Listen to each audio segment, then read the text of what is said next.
ராஜஸ்தானின் அபானேரி கிராமத்தில் இருக்கும் சாந்த் பரி என்ற அதிசயமான படிக்கிணற்றை பற்றி அறிவோமா? இதுதான் உலகின் ஆழமான மற்றும் அகலமான படிக்கிணறு. பூமியின் மேற்பரப்பிலிருந்து சுமார் 30 மீட்டர் ஆழம் வரை செல்கிறது. அதன் வடிவம் ஒரு தலைகீழ் பிரமிடு போல அமைந்ததுதான் இதன் தனிச்சிறப்பு. 13 அடுக்குகளாக பிரிக்கப்பட்ட இந்த கிணற்றின் 3 பக்கங்களிலும் 500 படிக்கட்டுகள் சிக்குகளான துல்லியமான வடிவத்தில் அமைக்கப்பட்டுள்ளன.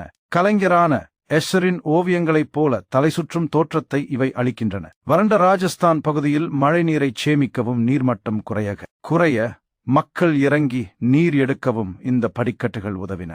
இந்த கிணறு ஒரு பண்டைய ஏர் கண்டிஷனர் போலவும் செயல்பட்டது. வெளியே வெப்பம் அதிகமாக இருந்தாலும் கீழே செல்ல 5 முதல் 6 டிகிரி செல்சியஸ் வரை வெப்பநிலை குறையும். மன்னர் சண்டா இதை 8ஆம் அல்லது 9ஆம் நூற்றாண்டில் கட்டியிருக்கலாம் என்று வரலாற்று ஆய்வாளர்கள் கூறுகின்றனர். ஆனால் உள்ளூர் மக்களோ இதை பேய் ஒரு இரவில் கட்டியதாக நம்புகிறார்கள்.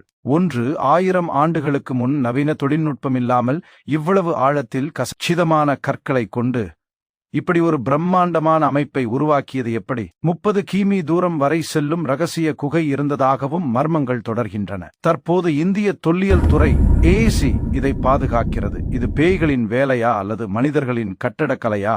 உங்கள் எண்ணங்களை கமெண்டில் சொல்லுங்கள்.